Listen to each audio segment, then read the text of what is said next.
किया के एंड से ऑफिशियल टीजर्स को रिलीज किया गया है, जिसके अंदर इन लोगों ने मेंशन किया हुआ है कमिंग सून करके, जिसके अंदर इन लोगों ने HEV और BEV को मेंशन किया हुआ है। एक भाई का कल कमेंट आया था कि इसको क्रैक किया जाए, कौन सी गाड़ियों के बारे में ये लोग बात कर रहे हैं। अब दोस्तों अगर आप लोगों को याद होगा, मैंने अराउंड एक वीक पहले एक वीडियो शेयर करी थी, जिसके अंदर मैंने अराउंड 15 गाड़ियों को मेंशन किया था जो बहुत ही जल्दी इंडियन कार मार्केट के अंदर आने वाली है। अगर आपको याद होगा, उनमें से एक गाड़ी थी किया सैरोस EV, जिसको मैंने मेंशन किया था। तो जो 2 SUVs आने वाली हैं जिसके बारे में यहाँ पर ऑफिशियली मेंशन किया जा रहा है, उनमें से दोस्तों एक तो रहने वाली है किया सैरोस EV, और जो दूसरी SUV रहने वाली है वो या तो किया सोरेंटो हाइब्रिड रहने वाली है, या यहाँ पर किया सेल्टोस हाइब्रिड रहने वाली है। इन दोनों में से आपको एक SUV मिलने वाली है। मतलब जो 2 SUVs अपकमिंग किया ने शेयर करी हैं, वो यही दोनों SUVs रहने वाली है। और किया सैरोस के EV वर्जन को लॉन्च करना तो बहुत ही ज्यादा लॉजिकल भी है। एक तरीके से इनके जो किया सैरोस के पार्ट्स हैं उनको कहीं ना कहीं ये लोग कंज्यूम कर पाएंगे, क्योंकि किया सैरोस आइस की जो रिपोर्ट इंडिया के लिए रही है, मतलब यहाँ पर मैं सेल रिपोर्ट की बात कर रहा हूँ, वो बहुत ही बुरी रही है। मतलब सेल के मामले में किया सैरोस कुछ भी नहीं कर पाई है। किया सैरोस की अगर मैं थोड़ी सी बात कर लेता हूँ, ये 4 मीटर लेंथ की कॉम्पैक्ट SUV है। अभी इसके अंदर आपको डीजल और पेट्रोल की ऑप्शंस मिल जाती हैं। बहुत ही जल्दी इस गाड़ी के अंदर आपको EV की ऑप्शन भी देखने को मिल जाएगी, और टाटा नेक्सन EV का कंपेटिटर ये वाली गाड़ी रहने वाली है।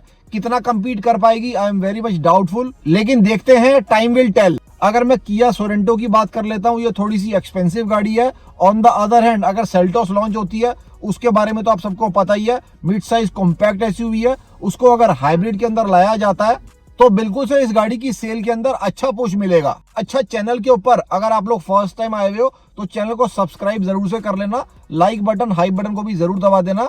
चैनल के ऊपर हम रेगुलर के अंदर जो भी सारे अपकमिंग इंजन रहने वाले हैं, अपकमिंग गाड़ियां रहने वाली है, उनके बारे में हम लोग रेगुलर के अंदर डिस्कशंस करते रहते हैं।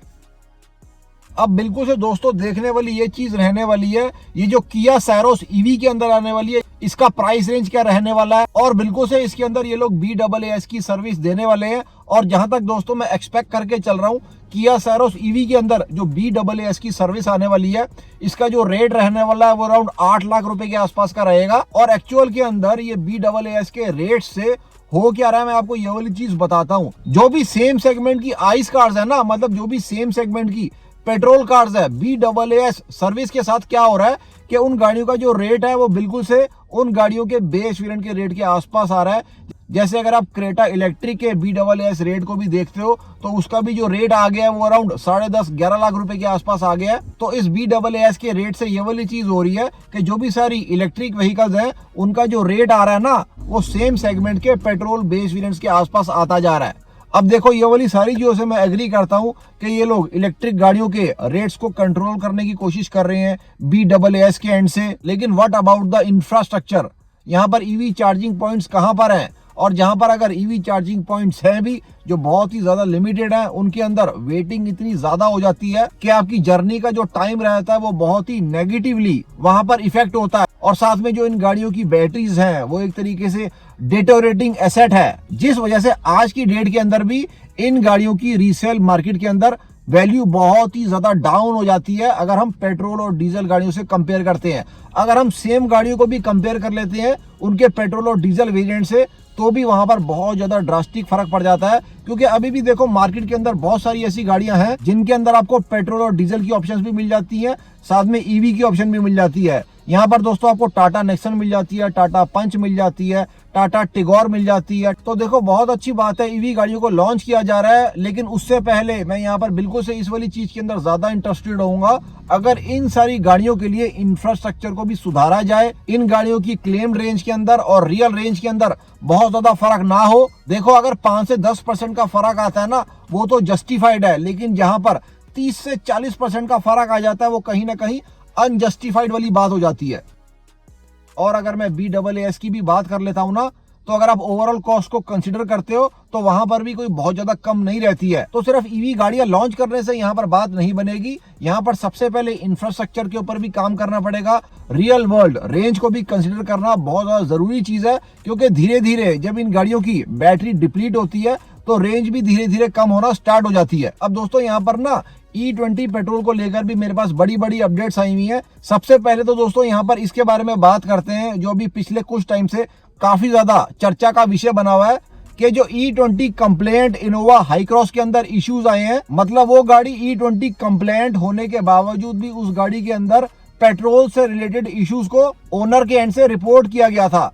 तो दोस्तों इसके ऊपर मैं बहुत जल्दी डिस्कस क्यों नहीं कर रहा था, क्योंकि मैं एक प्रॉपर वर्ड का वेट कर रहा था, और चैनल के ऊपर तब तक मैं कोई भी डिस्कशन नहीं करता हूं जब तक मेरे पास प्रॉपर वर्ड नहीं आ जाता। अब दोस्तों टोयोटा के एंड से ऑफिशियल स्टेटमेंट को रिलीज किया गया है कि वो वाली जो इनोवा हाई क्रॉस थी उसके अंदर कंटेमिनेशन को भी पाया गया है, मतलब अदर सब्सटेंसेस को भी पाया गया है।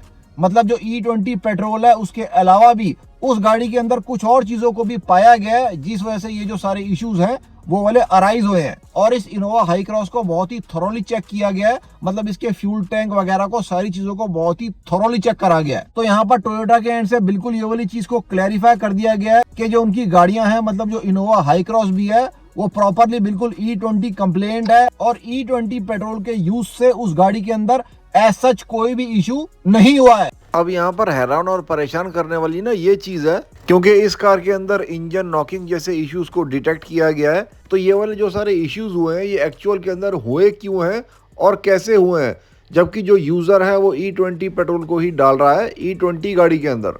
तो क्या हुआ क्या नहीं हुआ है, क्या कहीं पर कोई मिलावट हुई है किसी चीज के अंदर, धीरे धीरे इसके ऊपर भी मैं आप लोगों को इन्फॉर्म करूंगा जैसे ही इसके ऊपर अपडेट्स आती हैं। तो मैंने काफी सारी चीजों को अभी रिसेंट के अंदर रिपोर्ट भी किया था कि इस तरीके से गवर्नमेंट एक्शन ले रही है, मतलब हायर ब्लेंडेड एथेनॉल पेट्रोल्स के ऊपर किस तरीके से गवर्नमेंट एक्शन ले रही है। तो दोस्तों यहाँ पर अगर मैं ब्रेजा फेसलिफ्ट की बात कर लेता हूँ या कोई भी अपकमिंग कार्स की बात कर लेता हूँ, अभी एक और गाड़ी बहुत ही जल्दी आने वाली है, 9 जुलाई को निसान टेक्टोन आने वाली है। उसके थोड़े टाइम के बाद हमारे को मारुति ब्रेजा का फेसलिफ्ट भी देखने को मिलेगा।